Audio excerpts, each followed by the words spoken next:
Hi,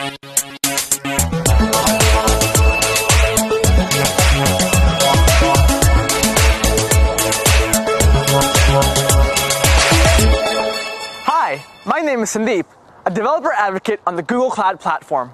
Welcome to the Google Data Center at the Dalles, Oregon. Take a look around. Before we go inside, we need to make sure that we have the appropriate security clearance. Most Google employees can't even get in here. So let's go on a special behind-the-scenes tour.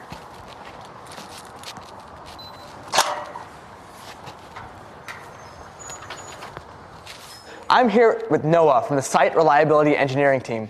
Noah, can you tell us a little bit more about the SRE role at Google? Yeah, SREs write and maintain the software systems designed to keep our services running. So what happens if one of these systems goes down? We've designed our systems from the ground up to be able to handle any unexpected failures that might occur. We have highly redundant power, networking, and serving domains, so that even if we do lose an entire cluster, we're able to redirect those workloads and live migrate data in order to minimize any impact. In addition, we have a team of SREs on call 24/7 that can tackle any problems that might arise. Thanks, Noah. So now we learned more about the systems that manage our fleet at Google. Let's take a deeper look at the data center infrastructure itself. Welcome inside. Before we can continue further, we need to go through the biometric iris scan and circle lock. These only allow one person in at a time and require dual authentication to continue further. I'll see you on the other side.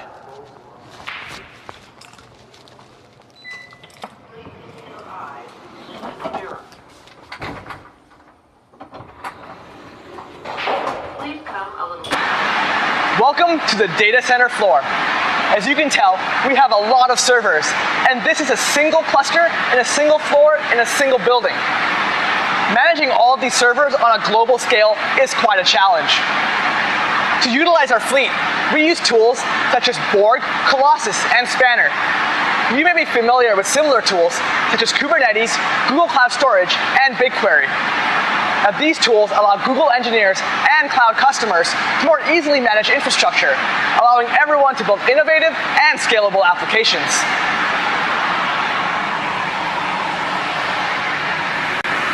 Here at Google, a lot of our infrastructure is custom-made. This gives us the flexibility and performance we need to run all of our services at scale.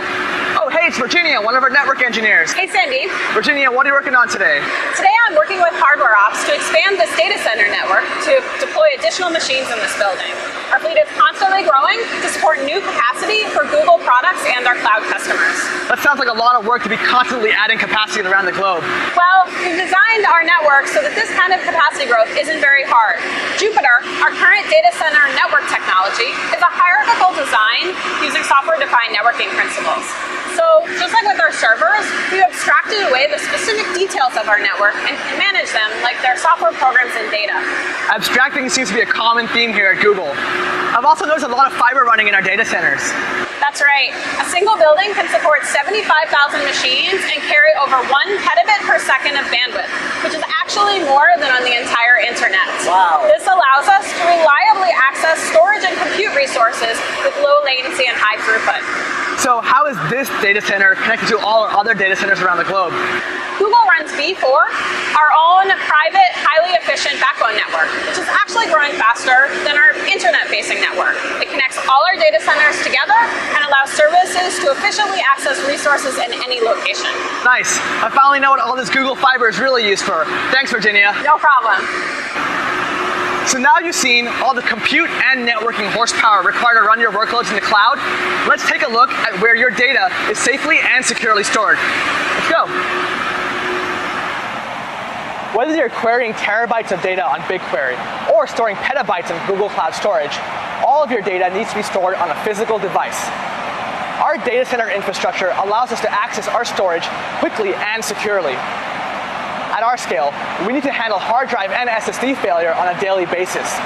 While your data is replicated and safe, we need to destroy or recycle used hard drives so no one can access your data.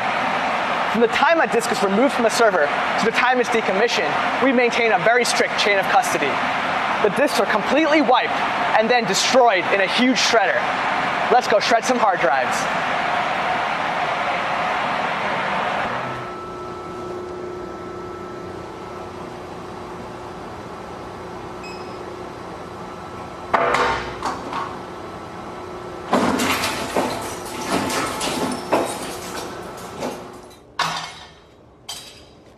We've looked at a lot of the hardware that runs in our data centers, but it doesn't end there. We need to cool and power our infrastructure in an environmentally sustainable and reliable way. Let's take a look at how we cool our servers. Welcome to the mechanical equipment room. Looks pretty cool, doesn't it? Oh, hey, it's Brian, one of our data center facilities technicians. Hey, Brian. Brian, can you tell us a little bit more about this room? Sure, well, this is a cooling plant for one of the data centers that we have on site. So a lot of heat is generated on the server floor, and that all has to be removed, and that starts right here in the cooling plant. So it's basically two loops. We have the condenser water loop, and we have the process water loop. The process water loop are these blue and red pipes over here. So they take the heat off the server floor, and they transfer it to these heat exchangers here. The condenser water loop are these green and yellow pipes here. They take the cold water from the basin underneath us, they transfer it to these heat exchangers here, and they send it up to the cooling towers up on the roof. I notice our pipes are Google colors. It's pretty cool. So how efficient is our data center? Well, Google has some of the most efficient data centers in the world. In fact, when we started reporting our power usage effectiveness, or our PUE, in 2008, most other data centers were around 100% overhead.